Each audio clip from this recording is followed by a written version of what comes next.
All glory to God. Lahat ng kapurihan sa ating Panginoong Hesus.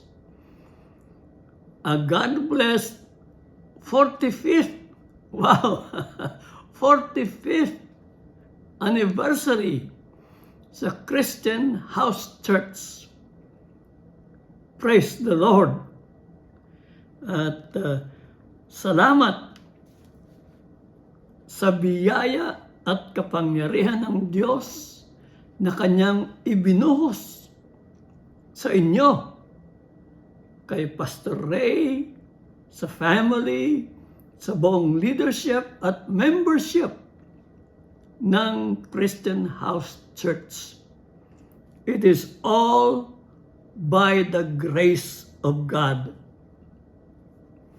At ang ating dalangin at pag-asa ay magpapatuloy ang biyaya ng Diyos na asa sa inyo hanggang sa pagbabalik ng ating Panginoong Hesus.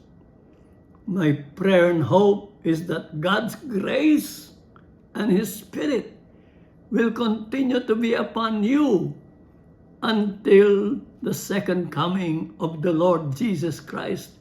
And we know that the signs are increasing, that He is coming soon. Hallelujah. I would like to share a message based on Isaiah chapter 45. Okay? Tamang-tama sa ating sa inyong anniversary celebration na 45 years. And I find that there is a special message in this chapter, Isaiah 45, na tamang-tama para sa inyo, sa inyong anniversary celebration. So, with your Bibles, open with me. Babasahin ko sa English, King James, from verse 1 hanggang verse 8. Okay? Isaiah 45.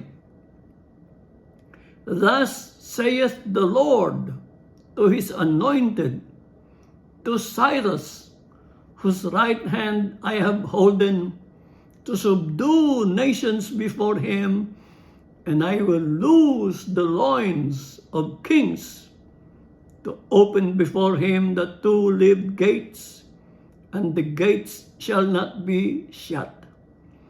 I will go before thee, and make the crooked places straight. I will break in pieces the gates of brass, and cut in sunder the bars of iron. I will give thee the treasures of darkness, and hidden riches of secret places, that thou mayest know that I, the Lord, which called thee by thy name, am the God of Israel. For Jacob my servant's sake, and Israel mine elect, I have even called thee by thy name, I have surnamed thee, though thou hast not known me. I am the Lord, and there is none else. There is no God beside me. I girded thee, though thou hast not known me. Verse 6, that they may know from the rising of the sun and from the west that there is none beside me. I am the Lord, and there is none else. I form the light and create darkness. I make peace and create evil. I, the Lord, do all these things. Drop down, ye heavens, from above, and let the skies pour down righteousness. Let the earth open, and let them bring forth salvation, and let righteousness spring up together, and I, the Lord, have created it. All glory to God. God bless His word to our hearts. Again, a blessed 45th anniversary to you. And I thank God for God's grace on Pastor Ray and family, for God's grace on the Christian House Church of the Lord Jesus Christ, and on all the members and leaders. Praise God, from whom all blessings flow. Again, it is all by the grace of God. And I would like to notice from this passage, first of all, let us know that ang mensaheng ito sa Isaiah 45 ay binigyan ng Panginoon patungkol kay King Cyrus of Persia, na siya ay naghari noong around 569 to 530 BC. He defeated the Babylonian Empire in 539 BC, after which he issued a decree allowing the Jewish people who were in exile in Babylon to return to Jerusalem in order to rebuild the city and the temple. Now remember, tanda natin na dahil sa kasalanan ng mga Jewish people, although chosen nation sila, sabi ng Lord, kung kayo magpatuloy sa inyong kasalanan, lalo na sa pagsamba sa mga Diyos-Diyosan, kayo ay aking itatapon sa ibang bansa. At pinadala niya ang hari ng Babylonia, si King Nebuchadnezzar, at tinalo niya ang Jerusalem at ang Israel. Winasak ang city of Jerusalem at sinunog yung temple. At pagkatapos, inilikas. King Nebuchadnezzar carried the people of Israel as exiles into the city of Babylon. Pero may pangako ang Diyos through the prophet Jeremiah. You will be in Babylon for 70 years, after which I will bring you back. And amazing, God promised, after 70 years, ibabalik niya ang kanyang mga anak. And after 70 years, dumating itong King Cyrus, tinalo ang Babylon, at ang isa sa mga pangunahing aksyon na ginawa ng haring ito, gumawa siya ng decree, isang utos, na pinayagan ang mga exile, mga Jewish exiles, na bumalik sa Jerusalem upang kanilang itayong muli, rebuild the city of Jerusalem and to rebuild the temple. And this prophecy was given through Isaiah 70 years at least before na pinanganak 70 years before dumating at naging hari si King Cyrus. Imagine that. And very interesting, sabi rito sa ating text, ay sabi ng Lord in prophecy, this was a prophecy, and in prophecy, God said to King Cyrus, you do not know me, but I have called you. I have raised you up. In fact, ang tawag sa kanya sa verse 1, did you notice that in Isaiah 45:1? Sabi rito, thus saith the Lord to His anointed, to Cyrus.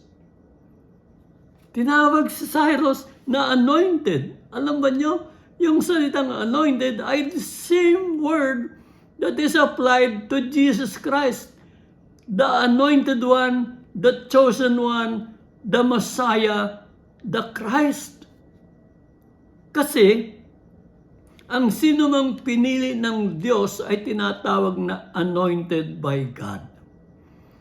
At magtataka tayo, itong si Cyrus, pagano na hari, hindi niya kilala ang Diyos. Hindi siya tagasunod ng Diyos. Pero many years before, may binigay ng hula or prophecy ang Lord na kanyang itataas at gagawing makapangyarihang hari si Cyrus dahil ano? Dahil sa isang layunin lamang. Actually, two purposes why God raised up Cyrus. Number one, so that through Cyrus, God, the true living God, might be known over all the earth. Na makilala ang Diyos sa buong daigdig. From the east to the west. From the rising of the sun to the setting of the sun.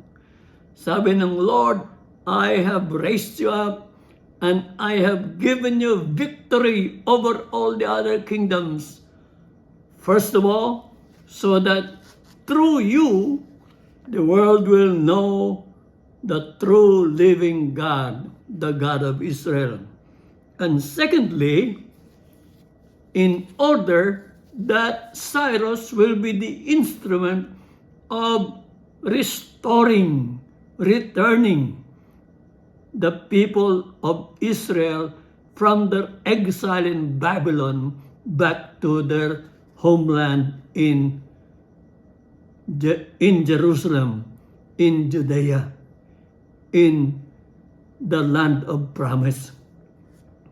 So, sabi dito sa ating binasang teksto, you do not know me. Oh, talagang paganong-pagano si Cyrus.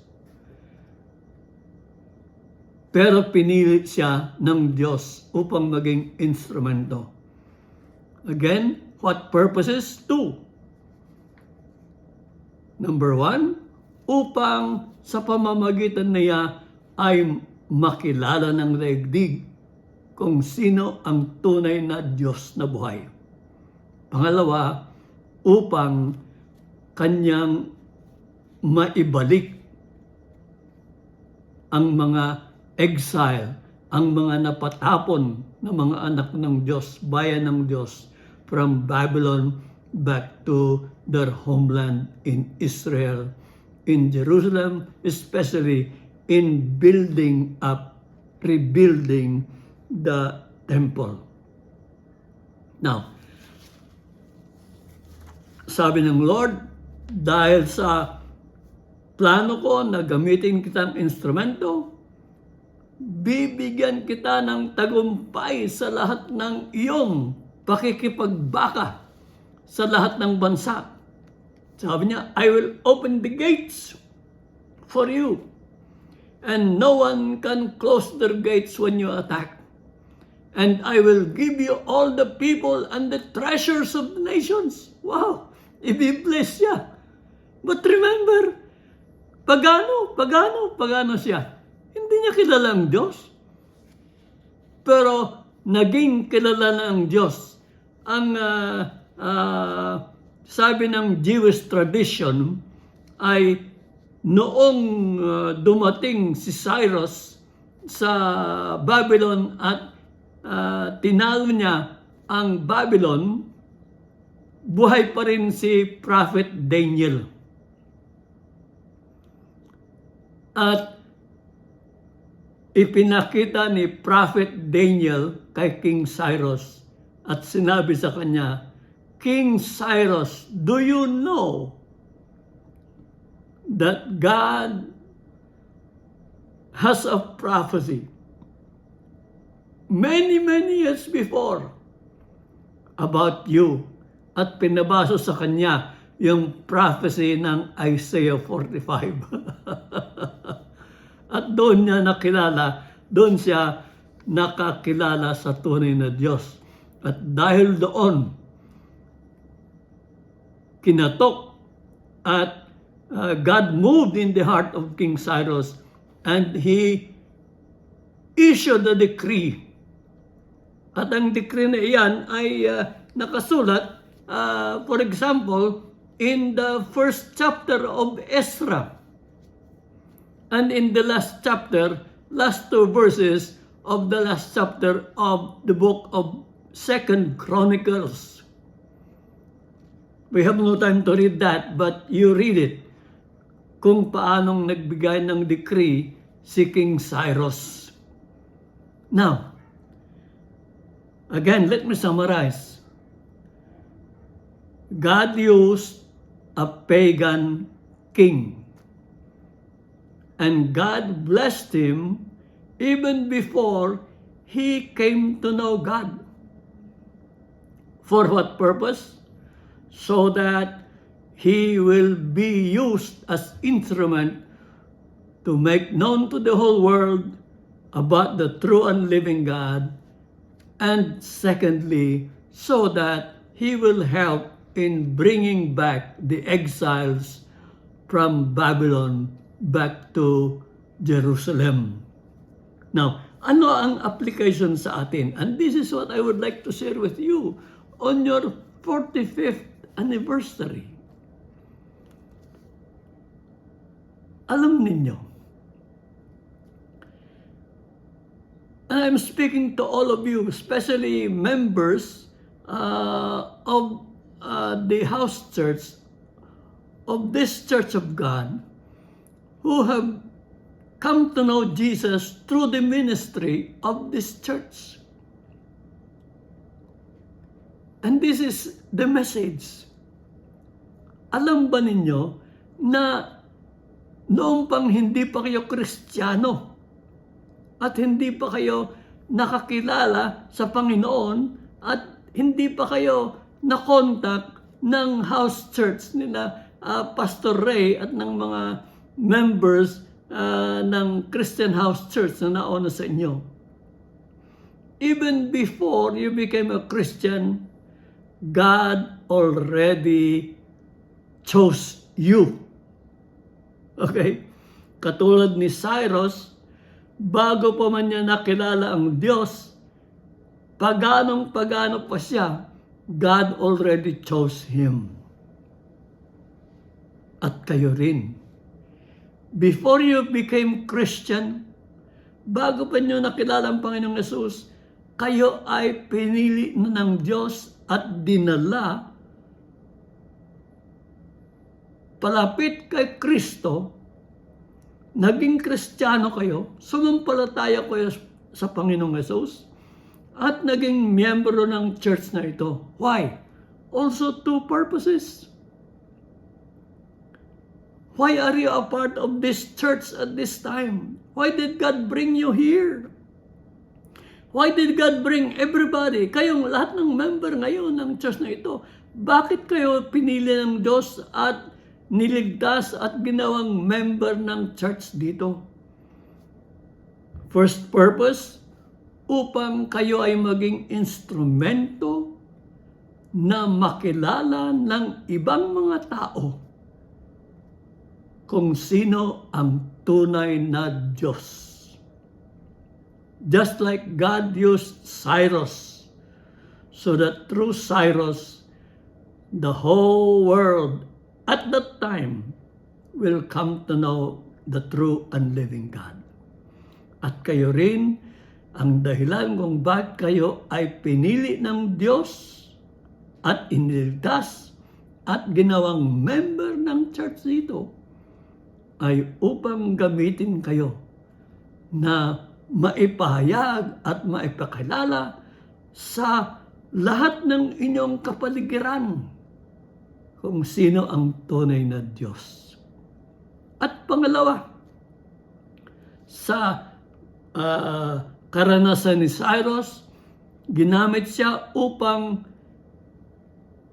palayain at ibalik sa Jerusalem yung mga exile, yung mga tinapon na mga children of God.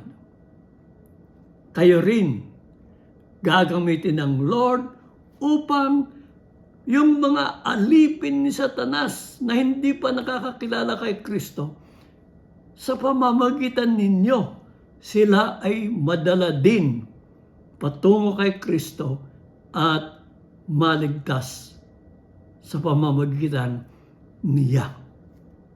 At sa inyong anibersaryo ngayon, ay gusto kong ibigay ang hapon na yan. Dalawang dahilan kung bakit kayo ay bahagi ng Christian House Church. To make known to many people about the true and living God, and so that many others who are enslaved by Satan will be delivered and will be saved and brought to faith in Jesus Christ and find eternal life. And I challenge you, my brothers and sisters, take hold of these two purposes for the next many, many more years that God will use you in this church. Again, a God blessed and happy 45th anniversary to you.